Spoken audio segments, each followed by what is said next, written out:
This is the Horse Radio Network. This is episode 275 of the Dressage Radio Show on the Horse Radio Network, brought to you by Total Saddle Fit, Easy Signs Online, and Kentucky Performance Products.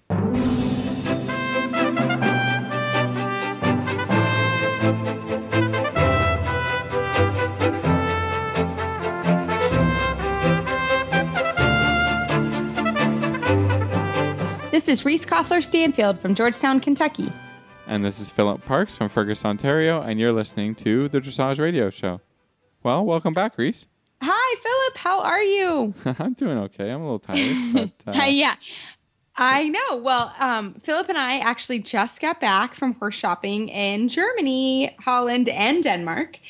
We got back kind of late last night, so I am definitely a little jet lagged. How about you, Philip? Yeah. I'm going to have to apologize. I know that there's probably going to be a lot of editing for Glenn to do in this show because I don't know if many people know this from the show, but I have a zoning out problem that usually gets edited out, but I think it's going to be bad today. I'm just, feeling tired. I got up early this morning. We actually we took a mare of a client of mine to a mare, performance test or evaluation with the Hanoverian Society. So, we landed yesterday. I got some sleep, got up early, and got this mare over there. 3 years old, first time going anywhere.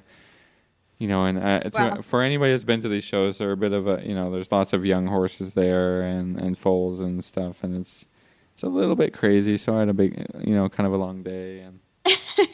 And here you are. But that's horses. One day you're in Germany, next day you're at a mare show for Hanoverians, right? It is, and we had quite a good time. We went all over northern Germany and saw sort of the German breed Hanoverians and Oldenburgs, and then we went to Denmark and we saw the Danish horses, which is sort of a Blue Horse. We went to Blue Horse. It was wonderful. If anybody get a chance to go there, it's a really cool place. We'll post some pictures of Philip at Don Schufero. He's like, take my picture. Yeah, take my photo. It was pouring rain. He was out in a mud puddle.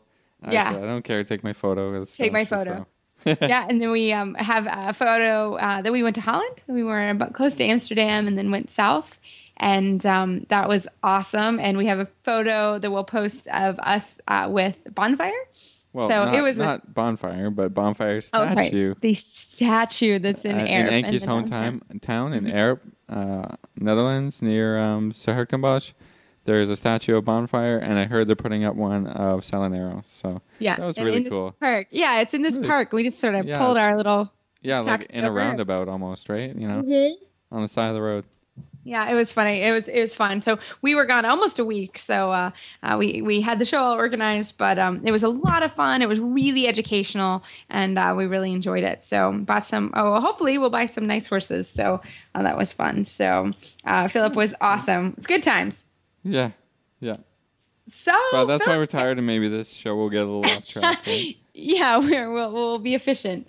So, Philip, we've got obviously awesome news from the World Equestrian Games.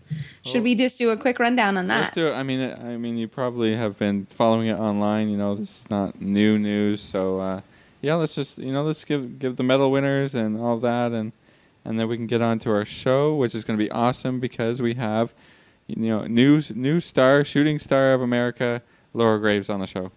Yes, really I know. She's been, we're really excited to have Laura Graves on the show. And we have our friend Jaralyn Finn, who is an FEI rider and trainer from Virginia. She went to the WEG, so she's going to give everybody a really great perspective on what it was like to be a spectator at the WEG. So a fun show tonight. So we'll start off with Germany wins the gold team medal. Which we were in Germany when that happened, and everyone was ecstatic. Pretty happy about that, yeah. Yeah, that was good. Good time. Great Britain, silver, Netherlands, bronze, and the big surprise, not a medal, but USA, I guess it's copper, right, after bronze? Oh, yeah, I don't know. Fourth place for USA. That was amazing. Congratulations. Yeah, no, it's good. It was really exciting. It's for all of those teams, so very, very well done. We have Vallegro and Charlotte Desjardins, who's my favorite. They won the Grand Prix gold, Damon Hill the silver, and Desperado bronze. And for the freestyle gold, Charlotte DeJonda and Vallegro, again, my fave, Damon Hill and Parseval from the Netherlands were bronze. So really, really a wonderful games. There's stuff online all over about it. You can see the rides, and we would definitely encourage everybody doing that for sure. Check it out. Yeah, I mean, awesome. I think it ran fairly smoothly for all those, for the riders and stuff. Something to note, that I saw from the scores coming up and all that, there were a ton of riders, 70% and above, and lots of riders in the 69 percentile. I mean, these scores just keep going up and up, and a lot of competitors from all over the world are now, getting their game together, and I think it's really getting very competitive up at the top, isn't it? Yeah, it is. And I mean, really, if you don't have almost getting close to 80%, you're just not going to be competitive. And that's definitely different than it was many, even 10 years ago. So I think it's becoming, you've got to be up in that range. And in the U.S., Laura Graves and Stefan Peters and Adrian Lyle and also Tina Cognac, really, they were almost everybody was in the 70s. So that was great for our team for sure. Well, right after this commercial break, we're going to have Jaralyn Finn, FEI rider and trainer from Virginia, on the show to tell us what it was like to go to the World Equestrian Games. This Nutrition Minute is brought to you by Kentucky Performance Products, the company that simplifies your search for research-proven nutritional supplements at kppusa.com. The horse that matters to you matters to Kentucky Performance Products. Managing horses can be challenging. Each horse's personality affects the way he behaves and reacts to the world around him. Horses with certain dispositions can be at higher risk for developing health problems than others. High-strung or excitable horses are easily stressed, but so is the timid, quiet warrior. Stressed horses are more likely to develop digestive upsets that lead to colic, diarrhea, and ulcers. Nalox Advanced was specifically developed to support a digestive tract that is under stress. It sustains proper pH levels, reducing the incidence of ulcers and hindgut imbalances, while simultaneously supporting the healing of damaged tissues. Nalox Advanced supports the complete digestion of starches and sugars and sustains populations of beneficial bacteria. Make life a little easier on your sensitive horse and start him on Nalox Advanced today. To learn more about the ingredients in Nalox Advanced, visit Kentucky Performance Products at kppusa.com.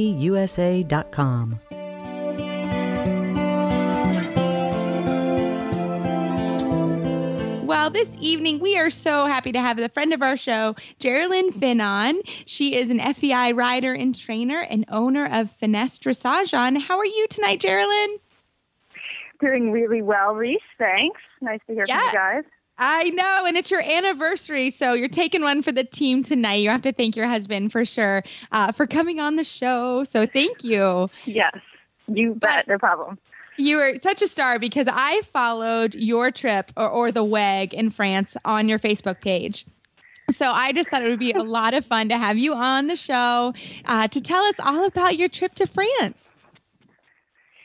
Well, I'm glad that you found my Facebook posts entertaining. Sometimes they can be annoying, I suppose. So at least I know I didn't fail totally. No, not at all. Not annoying at all. No, yeah, they're fun. Not annoying. Good. I had a great time. It was an amazing experience. I'll just sort of tell you all about it. Please.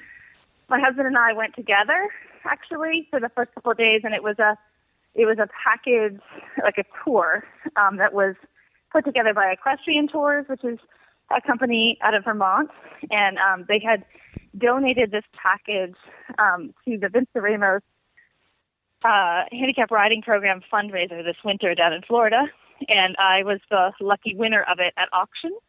Awesome. So I didn't quite know what I was going to get. So it was really an interesting experience. We got there and in Paris, and all of a sudden it occurred to me for the first time that, oh my God, I've signed up for a bus tour. I'd never really thought about that. And I get really, really car sick. Oh, no. So no. that was sort of, it was a little bit like Chevy Chase, like Vacation, the movie, like, Nice. Oh my God, I can't believe I'm on a bus.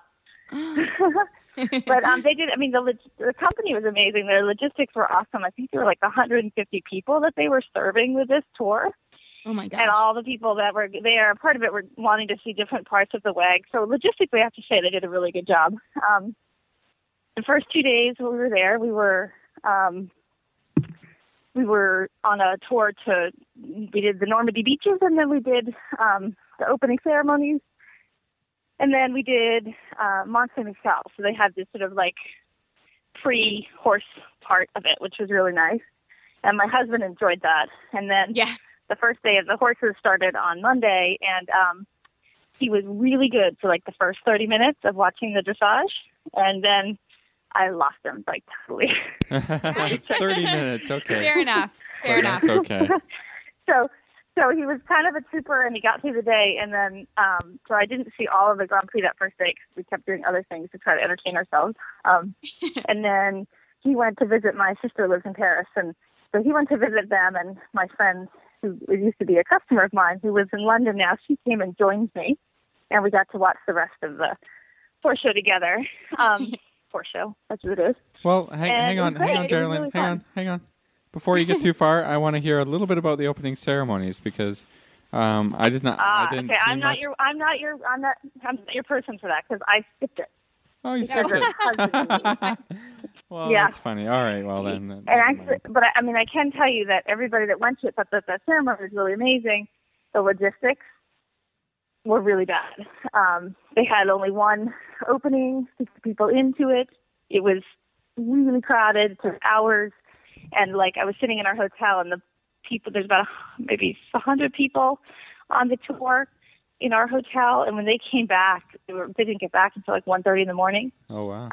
Because it took forever to get everybody on the buses. It was just a little bit of a nightmare. But it kind of warned us that it could be that apparently opening ceremonies are sort of a trial run, for the event organizers. And so they were hoping it would be better after that. So I didn't do the opening ceremonies, but I heard they were really good. So sorry about that. That's okay. No, that's okay. But I have heard that there were some logistical issues in general with this WEG. There were a lot of that kind of stuff. Yeah. I mean, the scope of it was really interesting because you had you had three venues in the city of Caen. Caen, and my French is terrible, but that's how I think you say it, is Caen. And so you had dressage there, and you had reining happening that week, and you had para dressage happening that week, and I don't know if there was something else happening in the city. And then an hour outside of the city at Haras Dutin was the eventing that started later in the first week. So nothing was particularly close. So they connected things in the city with a shuttle bus system that was vastly under-supported. I mean, you're talking about 10, 20,000 people, and there were 4 shuttle buses that had like a 2.5-mile route. Oh my God. It was terrible. Yeah, like if you weren't capable of walking long distances, you weren't going to get anything done even in the city. Yeah, but that to me is like typical French. My sister's lived there for a number of years, and she's just there's just so many things that the French do well, and logistics are not one of them. So anyway. I love it. That's sort of the going, and then that and waiting in line. Everybody came home from the opening ceremonies, and there was just all a Twitter because, oh my God, and the people were cutting in front of me, and nobody was making a queue, and I thought that's what people do here is they make a queue, and I'm like, no, it's France. You have to cut. Like there is no line. They won't even know that you're there. You have to push your way in. So anyway, gosh. So it was France, but it was still. I mean, the event itself was really well organized. The stadium was fine. I'm not sure if you guys heard about this, but the stadium where the dressage was all it was a big soccer stadium, so quite robust, and it was nice because most of the seating was covered. So when it was raining, only the riders were getting rained on, not really us. That's nice. But, the bathrooms. Did you guys hear about the bathrooms?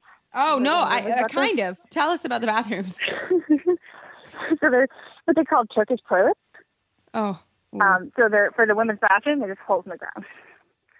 Wow. So, I had so many of my friends were like, in their 60s or whatever that are there to do this as a vacation. And they're like, oh my God, I got to go somewhere else. I can't stay in here. I don't know what to do. There's a hole in the ground for that. It was really kind of classic. Wow. Yeah. That's intense. Yeah, you can cut that part out of the family show if you want. No, I love it. No, that was a huge complaint actually for the whole WEG, were the Turkish toilets. Like, I've heard about that. Oh, you did hear this? Okay. Yes, I've heard about it. Something about that. Yeah. Well, how was the stadium? How was the stadium great. and the riding and? Yeah, the stadium was good. I thought you had like a really good view. I actually went to the London Olympics with my friend as well, and that was amazing. But you were really far away, kind of from almost all the seats. This was much more intimate, actually. You were really quite close. It felt like you could see it a lot better. And they had open seating, so you had a ticket that was for like a section, but not for a particular seat. So the end result of it was actually that they never really checked the ticket. So the first 2 days, once you got in, you never really they didn't bother you. So I kind of sat wherever I wanted, and I was moving all around the stadium, which was great because it wasn't very full the first couple of days. You could do whatever. And then for the special, and then especially for the freestyle, it was packed. But it was still the same thing. You kind of could sit wherever you wanted to sit if you could get a seat. So that was kind of nice, actually. That worked out pretty well. Cool. Well, anyway, how were the rides? How did the rides end up? Riding was awesome. It was so fun. I think to have 100 people starting in the Grand Prix was really, really interesting, I think, from my standpoint. This is being sort of a national level rider. Not everybody is Stefan Peters or Louis Salzgiver, or not Louis Salzgiver. This is the German. Isabel Worth. There's normal people that are trying to do this too, which was really cool. And they all did. There were a lot of good riding, but not always perfect. And I thought that was actually really refreshing to see all these other countries that are trying to, chip away at it and get up to the level of Germany and Netherlands and U.S., etc. So, and Great Britain. So it was really fun to see such a diverse group, because when you go to the CDIs here in the States, and there's 10 people, and then you go to another CDI and there's the same 10 people. And I saw all those same 10 people here at the WEG, which was great, but it was nice to see everyone else's version of their 10 people that do their CDIs in their countries. It was really cool. There were some complaints, I think, about the footing. The first day with the rain, they had rolled it to make it really tight and to get the rain to run off of it. But, I mean, it did maybe look a little bit hard, but I have to say I never saw a single horse slip, which is probably the most important part. Well, there's always complaints about the footing. It's never, perfect for people. And, it's one of those things. Somebody likes it a little harder. Somebody else's horse likes it a little softer. But I think in rain, as long as you're not riding through puddles and horses are slipping around, that's the best. That's pretty good, right? That's the best they can do. Yeah, I think it was. As successful as it could be under those circumstances, right? So, and then after it dried out a little bit, it was good, I think. The one thing that's always a little bit of a bummer about these big events is they don't let you see the warm up. Yeah. Which is a little weird, because you'd really like to be able to see what's happening just before they come in the ring as well. So that's always a little disappointing. That was the same thing with the Olympics. They just don't give you that kind of access. But it was awesome, and I was so impressed. I mean, those horses, they all were just amazing about the environment. I mean, I can't really think of anybody who had a complete. There was, I gather, an Australian rider who couldn't get her horse through the tunnel to get into the stadium. She had to get off and run it in. Oh God. And she got off and ran it in and threw a leg over just before they rang the bell for the regular Grand Prix. Oh my God. I mean, honestly, there was very few horses that had meltdowns or anything, and our team obviously was really pretty solid, considering. The watching Charlotte Dujardin is an amazing experience. watching the Germans, Helen Langenhagenberg is like incredible. It's awesome. It's amazing what they do, what these horses are doing. Yeah, well, there's nothing like seeing it in person. We watch a lot of video, but I was just talking to Reese not too long ago about you never really get, a great impression on a video. That if you want to see dressage and appreciate the horses, you got to see them in person. At least once, right? At least once. You should see. I think so. You should see what an 80-something% ride is in person, because it just doesn't do it. I mean, it's great that we have all this technology, but it really doesn't do it justice, and unless you're live. Yeah, not as much really, when you can see the way it all is flowing together or what have you, and they're not cutting out the different pans or whatever. And I mean, I think those horses at the top are so close in so many ways. Their quality. I mean, Damon Hill and Allegro are. I mean, it's just lovely, And I think it's really nice. I guess the top riders in our world at any given year, you're going to have a collection of usually the same couple of them for a period of years, right? If everything goes well. And I have to say, Allegro, Damon Hill, I didn't get to see Isabel's new horse. Our bus was late. Oh, no. Getting to the stadium, and they had her ride at 8 o'clock on the second day of the Grand Prix, and so we couldn't, or the first day, I can't remember which day it was, but we didn't make it. We got there at 8:20. There was just no way with traffic and being on a tour. It just didn't work, which is people were so upset about. And then she scratched for the latter part of the event, so I didn't get to see her. But those horses are so high quality. It's and the training is so great, because you just don't get the impression that there's a lot of tension. It's super fluid, super harmonious, and it's lovely to watch. And they have a lot of confidence. And I think that, when do we get to talk about Laura Graves? Is now good? Yeah, talk about Laura. She's coming on the show tonight, so let us hear. Yeah, so I'm a huge fan. I mean, I think everybody has to be, to hear what she's accomplished and to see what she's done in such a short period of time. It's really, really awesome. And so it was my first time seeing her. I actually didn't let myself watch any videos or whatever of her prior rides getting to this point. And so I had nothing, pictures, didn't know what color the horse was, nothing.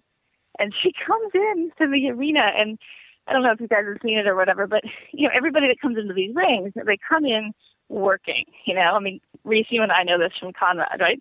You go in and you work, and your horse thinks it's working around the arena. It doesn't know the difference between being in the ring or being out of the ring or whatever. And she comes in on this giant horse at a crawl. I mean, she's just at a crawl. She's just tiny, quiet, step-by-step walk.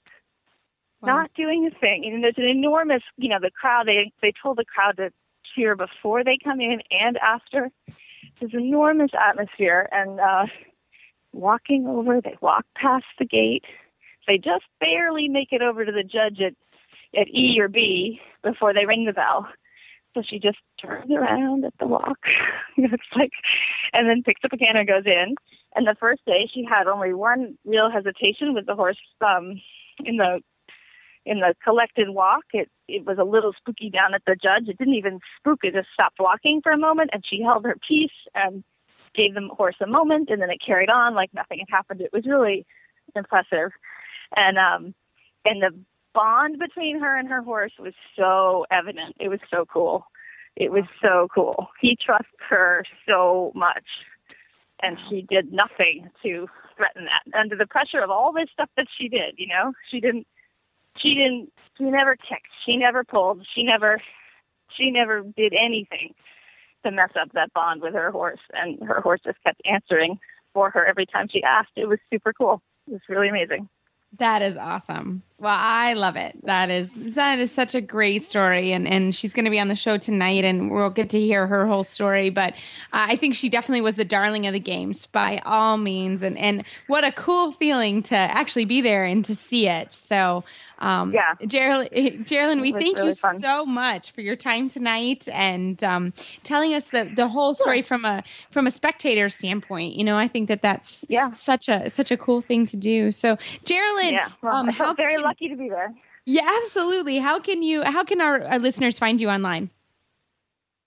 Oh, my website is finessedressage.com, and I also have a Facebook page with my name and with Finesse Dressage, so you can pick. Awesome. Well, Jaralyn, thanks again for coming on the show, and we can't wait to have you again. All right. Well, thanks for asking, Reese. Bye, Philip. See you guys later. Take care. Bye. Take care. Bye. Right after this commercial break, we're going to come back with the U.S.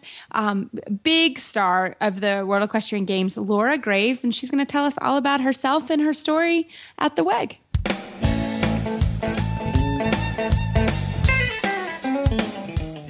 This week's spotlight product from EasySignsOnline.com is their outdoor silhouette cutouts. Made from a long-term outdoor durable vinyl aluminum material, these cutouts will outlast the old-style painted wood ones by many, many years. A great way to add an equestrian image to your barn, horse stalls, mailboxes, houses, or campers. Choose from dozens of equestrian or animal graphics online, available in 2 different sizes starting at only $59.95. And remember, free shipping on most orders over $100, all at EasySignsOnline.com. Get your silhouette cutout today.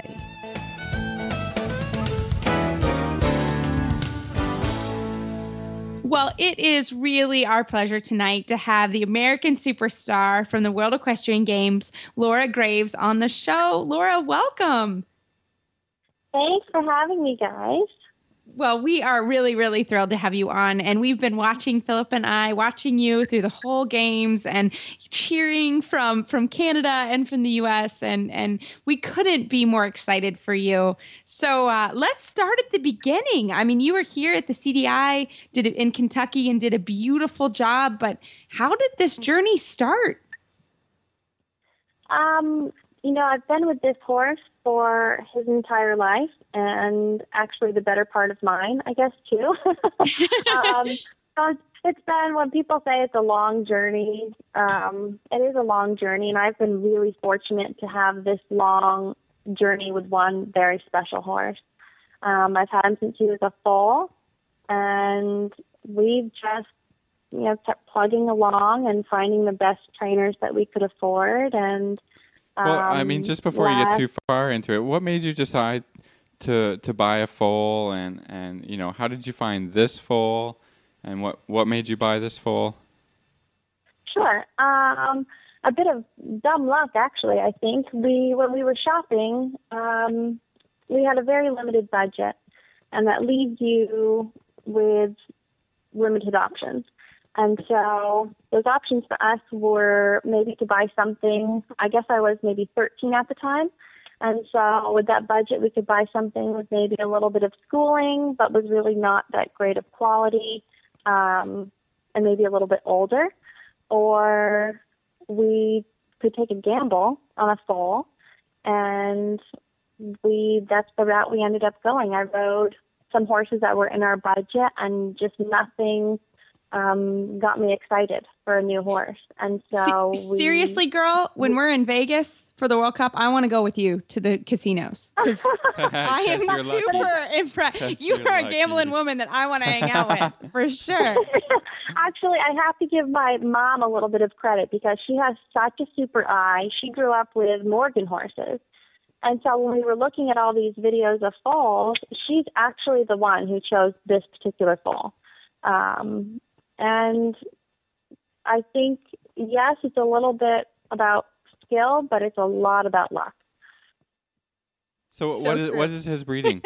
just as an interest. He is a Dutch bred horse. His sire is Floret Ass, which is a Westphalian stallion. I think he's maybe still in Sweden. And his dam line is actually a harness horse. No kidding. Mm-hmm. Wow. Yeah, I'm taking your mom. Okay, I'm sorry. I'm not taking you. I'm taking your mom to the casino in Vegas. She loves it. She'll go. Fabulous.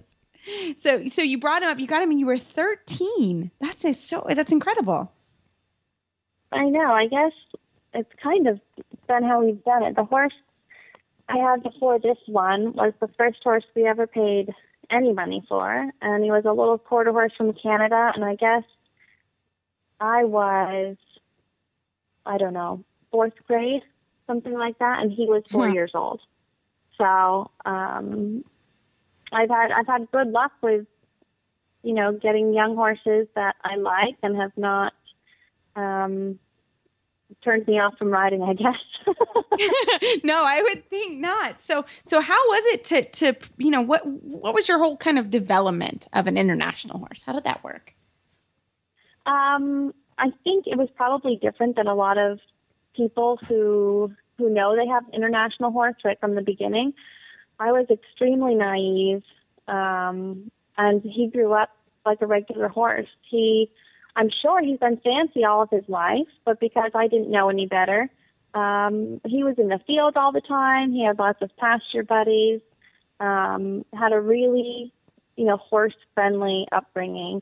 And then I had a lesson with Madeline Austin, who breeds Dutch horses up in Vermont. And she said to me, well, he's an international quality horse, don't you? And I, of course I know that. Of course I know that. I had no idea. And so I had no idea. And so at that time I thought, well, I better get serious about this. And that's when my game plan with him really changed. So what did you do? How did the game plan change? At that time, I guess it was maybe late 2008, I started applying for a working student position. And I figured I'm going to do anything with this horse. He was 6 at the time. I said I better, get to it because he's not getting any younger. So I ended up landing a position with Ann Gribbins down here in Florida. And I moved down here in the spring of 2009. And he was maybe going about 2nd level at the time. And it's just like you train any other horse. You teach them the basics, then you teach them, a little bit of the tricks, and then you go back, you make sure you know the basics, and it's all the same, but some of them are just stars. And I'm really lucky that he's one of those. Wow, that is amazing. So kind of fast forward in the training to this winter in Florida. How did you start to think, okay, this WEG thing, this could happen? Yeah, I mean, I think this WEG has always been something I knew if we were going to make a team, this would be the first year that we would have the opportunity to do so. He's a really sensitive horse, and so him being 12 this year, he would not have been able to handle this pressure any sooner than we did. And so I guess last November, I was in a clinic with Debbie McDonald, and it just worked. We had 2 days of her coaching me in a way that it directly relates in that moment and improves your riding. And it's so amazing when you can connect like that with a trainer, that you have to stay with them. And when it's a program, with the horsemanship in mind, then it just seals the deal. And we spent all spring training, and it really didn't come together for us until Gladstone. And wow, did you finish 2nd overall? Unbelievable. Well, I wanted to make a point first. Is that when was your first Grand Prix? I think we did our first National Grand Prix in January. Yeah, incredible. And then and then we did our first CDI in February. I think it was the end of February. Wow, that's really. And if people don't know, you placed 5th in the freestyle at WEG. Correct? In the world. Yeah, we finished 5th in the freestyle, and we finally broke that 80%. And what do you mean you finally broke? Oh my God! It's your first year at Grand Prix. You finally broke it. That's amazing. It's been this huge goal that we've had, and people always, you don't want to sound foolish when you say things like this, like, oh, I know I have an 80% horse, because I feel that way because he's so fun, but what if he's really not? So to have that happen was amazing. Now, of course, we go on and train for the 80% in the Grand Prix and the Special. Wow.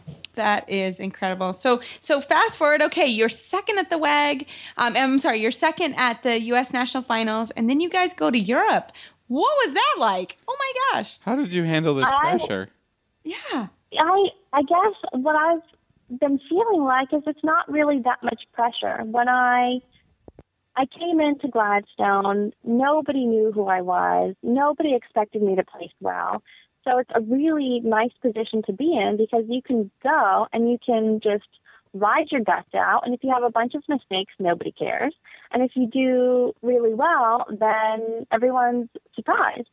So it's a really nice position to be in. And then we came to Europe, and I was totally unprepared for that trip. And what do you mean? Why were you unprepared? What was going on? I didn't even bring my passport to New Jersey. So I had nothing. I didn't have a tack locker. I literally drove my own pickup truck with my 2-horse trailer from Florida to Kentucky to New Jersey. And I had nothing. So thankfully my boyfriend flew up and brought my passport for me. And I borrowed a tack locker, and I packed up my stuff, and they put me on a plane. Wow. And off you went. You didn't have a choice, right? You didn't have a choice. They just put you on a plane. I love it. So when you get to Europe, what happens? What was going on? First of all, we were extremely exhausted. We had been up by the time we landed in Amsterdam.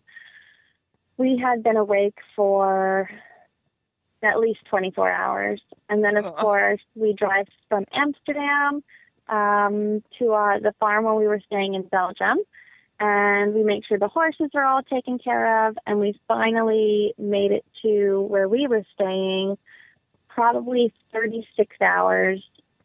It was a 36-hour trip by the time we got into bed. Oh, my gosh. Wow. Yeah, it was exhausting. Wow. But the horses all shipped incredibly well. And that's, of course, the biggest relief, especially if you're a first-timer. Yes, absolutely. So you get to the farm, and what was kind of your daily life when you were in training? It was all of the U.S. squad members, all of the shortlisted riders were stabled at the stud farm, and so we all just by nature ended up riding a little bit at different times in the day. So we would all watch each other's school a little bit. Obviously, most of us just had one horse. So you spend a lot of time just watching your horse, watching him in the field, watching him in his stall. They are extremely spoiled and well taken care of. And I think getting back into my barn now with other horses is a tough adjustment for my horse. Sure. He's like, where's Mom? I had her 24 hours a day. Exactly. Wait a minute. I'm a star now. Yeah, that's I know. Awesome. He just bangs on his door and screams. He's like, how dare you touch another horse? I'm fifth in the world. I think he's got a little bit of a point. He's got a point. Yeah, maybe. Put that out. But entering into your first European competition, what were the thoughts there? Our first European competition was actually a really friendly one, which was a nice way for them to set it up for us. And we were in Austria, and it was just an amazing show aesthetically. The people who run the show, it's run by the Swarovski family, and they are incredibly generous. It was just the nicest show to be at as a rider. You're completely taken care of. The horses are catered to, and it was just amazing. And the riders were all very nice. It was a very friendly stage. It's a real running farm, So it feels very much like going from one training arena to the other, as opposed to Aachen or WEG, where you enter into a big stadium. So you went to Fritzen. You were amazing. You were awesome. And then you guys went to Aachen, right? Then we went to Aachen. We had the Nations Cup at Aachen. And I think we had a squad of 4 for the Nations Cup. And then we had maybe 3 individuals there as well. Oh my gosh. What was it like to ride Aachen? Like, that's like my goal in life. Like, that's amazing. What was that like? It was really awesome. To be perfectly honest, I was really excited because I felt like it was the perfect warm-up for WEG. Being someone who's never seen a lot of these riders in person, it kind of gives you a chance to be totally starstruck and just be like so goofy and watch all these riders and watch all the horses, so that by the time I got to WEG, I didn't, my jaw wasn't on the floor. Yeah, you could be there, done that, no problem. Yeah. Oh my gosh. You have to a little bit shut it off, because otherwise you will spend all your time watching what everyone else is doing and you lose your own focus. Well, and that seemed to be what you were amazingly good at. You just stuck to your plan with your horse that you knew so well. And I mean, that is totally to be commended. That takes riders years and a lot of sports psychology to do. And you did. It's true. I mean, you just did an amazing job through all of these competitions right up to the WEG. I mean, here you are in the main stadium at the WEG. What was that like? Oh my gosh. That was mind blowing. That was the first time, probably with this horse ever, that I have felt like that. I actually had the feeling during opening ceremonies where we went through with the team, and I was like a kid in a candy shop. I was just jumping up and down on the inside. I was so excited, and I didn't think I would feel that way. But when you see people in the stands waving the American flag, and you're in another country, and these people have flown over from your home country to come and see you and your team, it's an amazing feeling. And to have that and then take it into competition, I will say Tuesday was the first time that I had felt pressure, because I knew at this point people expected me to present a certain score. Sure. And there was pressure. You started to prove yourself, and now people are looking for you to produce, right? I mean, yeah, and I think, like I said, being at the bottom is maybe not a desirable position, but it leaves you nowhere to go but up. And when you start doing really well and people expect things, they sometimes forget that horses are horses and humans are humans, and we're both likely and very capable of making mistakes. Especially, I'm still a really green international competitor, and my horse is very green. And so every stadium we go into is a whole new experience for us. And I can't ever, or at least this year, I haven't been able to 100% predict what horse I was going to have or how nervous he was going to be. Sure. Yeah. I mean, that makes sense. I mean, you just did an incredible, you did in 6 months what people do in 5 years, like it's incredibly cool. But it's a good person. It's a good personality in a horse who just rises to the occasion, because they won't all do that for you. Well, and just the bond that you have with him is incredible. It tells of a wonderful partnership, obviously. Yeah, so, he's totally amazing. Well, I was jumping on the inside for you. I was so excited to see you there. I mean, I was like, really like, oh my gosh, she is. Yeah, I mean, to be honest, like nobody expected a whole lot from the U.S. in this World Equestrian Games, and the team succeeded beyond expectations because of you. Yeah, it's very true. Yeah, and it's a nice feeling for me personally, but it's, I think, an even better feeling that maybe we're changing the sport a little bit in America, and I think that's more exciting because who knows how much longer this horse I have will be at the top of his game. So if a little change can happen now so that we have another horse and another horse, and we're finding people who maybe don't go to Wellington or don't go to California, there's a whole lot of country in between there. No, it's so true. Absolutely. And no, yeah. I think it is. And the fact that you can do this, you like yourself finding Diddy as a foal, and Charlotte working for Carl Hester and getting the ride on Valegro. I mean, it is possible. It is a hard way to go, but it is possible. And I think, and like you said, a lot of people can't go to Wellington or can't travel to California or can't, it's so expensive. And I think that you just continue to show that. And I think that really means a lot to our country for sure.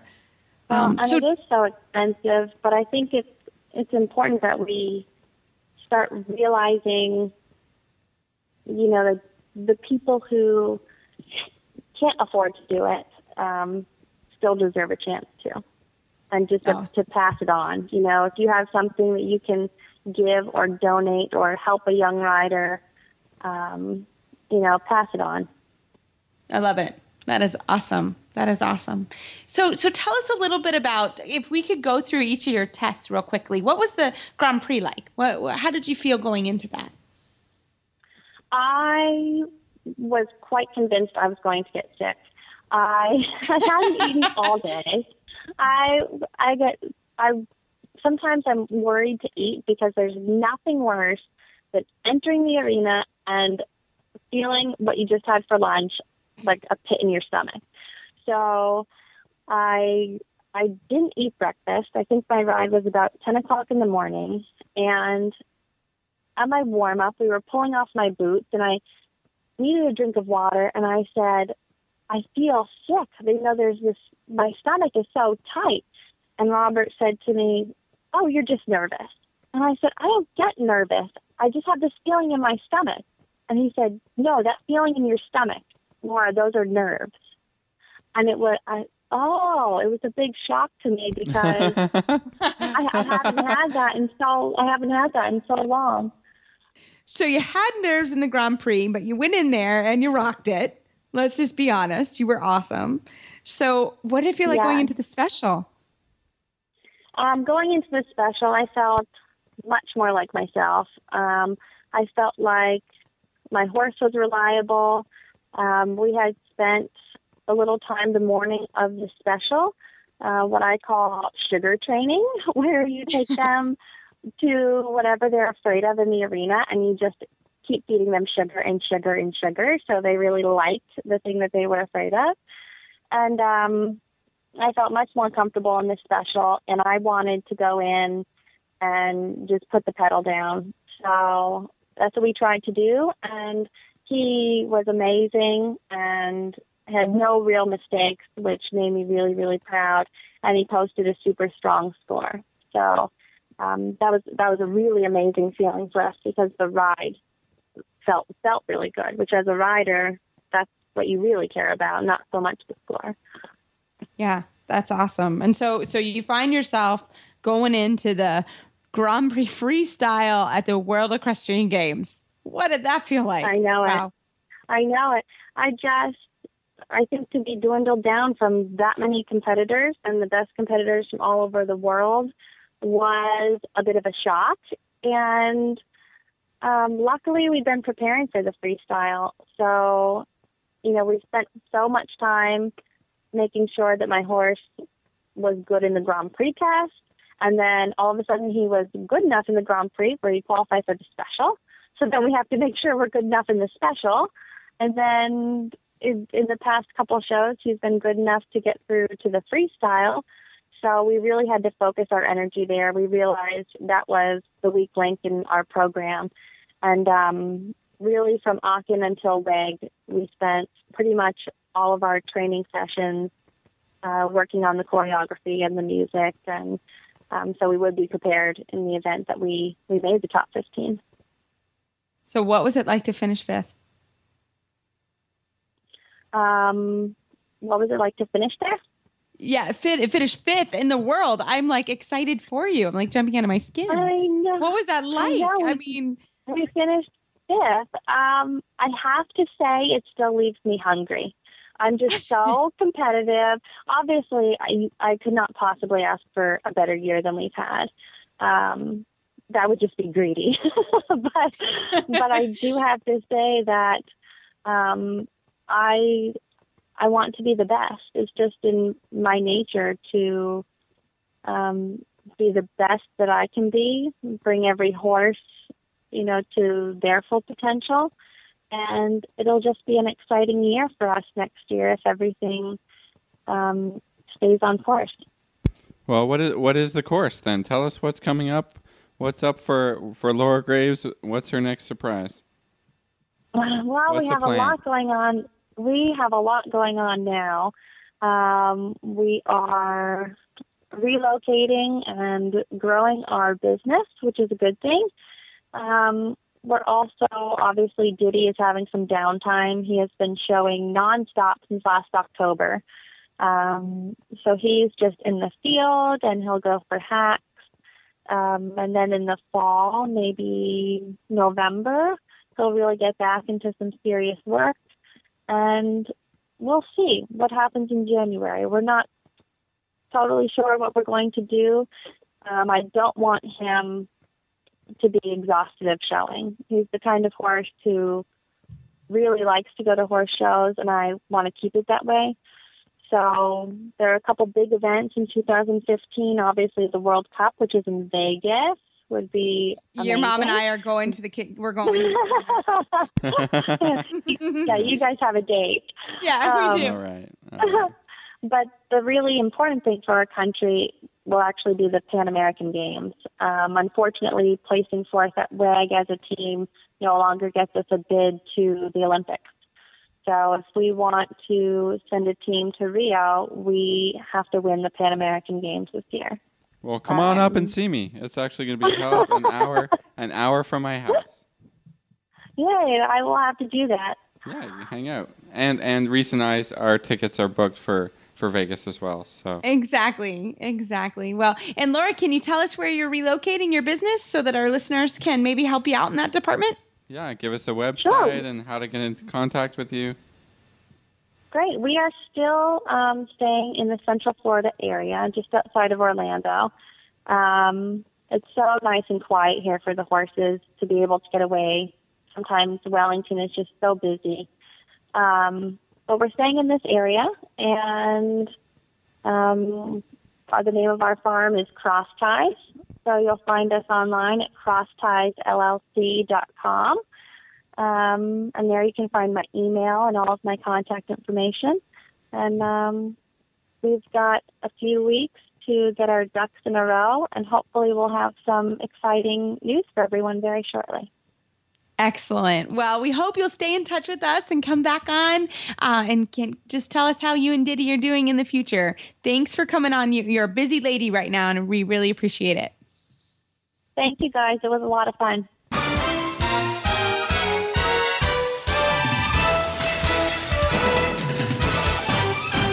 This week's dressage training tip is brought to you by Total Saddle Fit, home of the shoulder relief girth at TotalSaddleFit.com.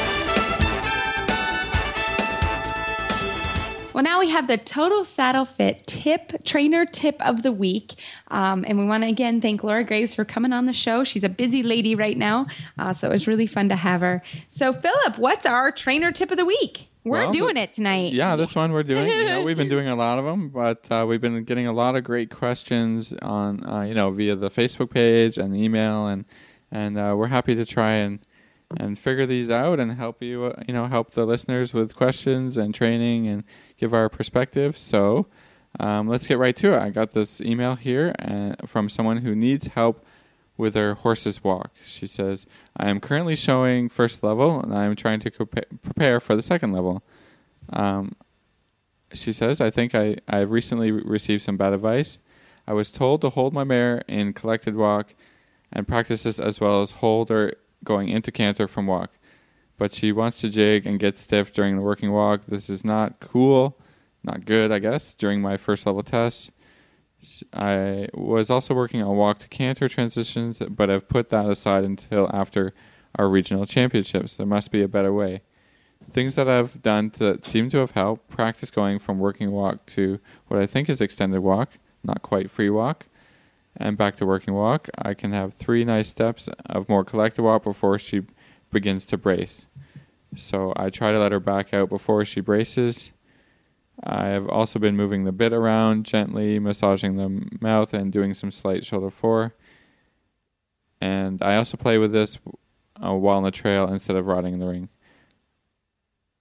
I guess she needs help with her working walk and not to be jigging in the, preparing for the transition to canter and moving up in the levels, but not ruining her first level test. So, Reese, I guess, I think we got lots of information here. Yeah. What do you think? Actually, I think a lot of the things that she's doing would be exactly what I would tell her to do. I mean, I think she's doing a really good job thinking shoulder fore. She's practicing it all the time, which is excellent. I'm really happy that she's doing that she's practicing forward and back, watching the neck as she's going through. That's excellent. I love that she's practicing when she's on trails. I think a lot of times, we all get a little, and myself included, get a little lazy out there and you're having a good time and enjoying your horse. But, that is really, really excellent. So, I mean, there are a lot of good things here. I think always when you're practicing tests, and I have one particular mare that I've trained since she was 4. She's a client horse, but I've trained her since she was 4, and she's 12 now. She knows when that canter walk transition's coming. So whenever we practice the tests, we are very, very careful to practice. We never canter in the same place. We always walk, we always circle, we always halt. So we're always cognizant of that, that sort of whole idea that she's going to jig. It's a hard one to fix. I mean, they're smart. They know what's happening. They know that that's coming. So I think any time that you can do circles, you can do walk, halt transitions from the walk. You can pick him up. You can and go back to the free walk or the extended walk, depending on what you're doing. I think that those are all really good things, and things that I would continue to work on. Always watching the rhythm in the walk is hugely important. Watching the activity, being able to pick her up, bring her back down. These are all really, really important things. So I think you're on the right track. I would also just tell you to don't get frustrated with it. I mean, it's probably something you're going to have to continue to work on for a long time. So those would be my suggestions. But overall, I think she's doing a fairly good job of what she's trying to accomplish. What do you think, Philip? Yeah, I mean, you're right. And I think definitely putting the walk canter aside for a little bit until after our regional championships is a very good idea. Just be practicing what you want to make perfect at the moment. And then, as soon as it's over, you can go right to work on it. I think with a walk, I tend, in a horse that jigs in the walk or starts to trot or whatever, I like to do a lot of lateral work. So not just for shoulder forward, but definitely increase the angle to shoulder in, and then increase the angle again to a little leg yield. There's no problem in doing that, and even in a test, I don't think the judges hate to see a little shoulder in, because when you get those legs going a little bit sideways, then it's very hard for the horse to start jogging a little bit. Something else to be cognizant of is the tension in the rider. I mean, you want to walk with very little tension in it, and at this stage of the game, I would probably say stay a little more towards working walk instead of, collected walk, and do the transition a lot on circles. Be going from a smallish circle, 12 meters, 15 meters, towards pushing towards the 20 meter, keeping a little shoulder fore, and then asking for the canter, so that hind leg is placed very much underneath the horse. They're moving sideways, and then just boom, right into canter, And it's okay to go to a forward canter. I think definitely don't be setting up if your horse is not really comfortable in collected canter, and they're having a lot of tension problems. If you're going directly from walk to a canter and the canter is a little bit tight, then let it out a little bit. I think that's okay, because always go back to be working the horse in a happy, relaxed place, no matter whether it's collected or a little bit medium or whatever. Whatever makes your horse the happiest to do their job, and then work on collected canter once you've established the canter, and try and do it all with the tension out. Something that might be tricky to get across here and over the radio is that when I'm going from walk to canter, I like to take the horse's pole a little bit further down than normal. When you're in just working walk, you want that pole, up and, above you. But as I prepare for my canter transition, I try and just bend a little extra, do a little bit of that shoulder in, and just take that pole a little bit. I don't want anybody to go extreme with this idea, into any roll curve or anything like that, but just a little bit down. That can help to raise the horse's back and release that tension. Because if they get a little tight in the neck or in the pole area, this is really, really common. So you can just teach the horse to be relaxed, and that's the same idea as not holding on and getting too much collection, letting the horse kind of roll forward with it, and to use their energy in a forward way and in a little bit of a sideways way. Make sure you hold that shoulder in all the way from walk into canter, and then be shoulder in as you're making your canter. So the whole thing should feel that the horse has a lot of energy and some tension, and that they can take that a little bit sideways, and then you can slowly start to straighten it when you've got the tension out, and then go back to shoulder in a little bit and a little bit lower with the pole, and then it's developing, right? You got to find what works for your horse. Yeah. You got to develop it, then you got to work it towards what you want in a test. If you're just finishing on your first level stuff for this year, working towards your second level, normally I recommend that somebody, if it's their first year at second level, be doing that level for 2 years. Yeah. 2 years in second level to get good at it, because it's hard. It's one of the hardest jumps from first to second. There's a lot of new stuff.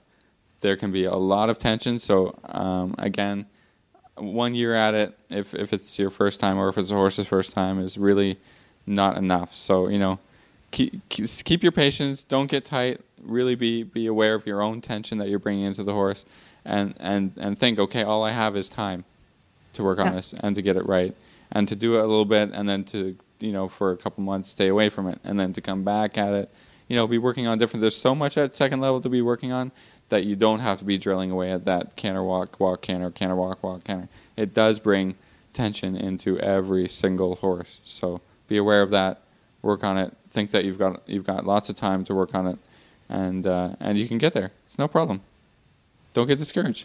I love it. Well, great tips. But keep it up. You're doing a good job. So we love these emails and Facebook shout outs. Keep them coming. Again, if we don't answer the question, we will find somebody that can. So keep them up. We love the show and the listener participation. So this tip was brought to you by Total Saddle Fit, the shoulder relief girth that Reese and Philip both love. And here's why. The saddle fit solution you have been waiting for is finally here. TotalSaddleFit.com is proud to introduce the Shoulder Relief Girth. This strategically shaped girth actually moves the girth line of your saddle back over 1 inch, thereby freeing your horse's shoulders from the saddle. Traditional girths pull saddles up against a horse's shoulders and often over the top of the shoulders. The shoulder relief girth's recessed ends allow for the billets to buckle into the girth farther back to give your horse unparalleled freedom of motion.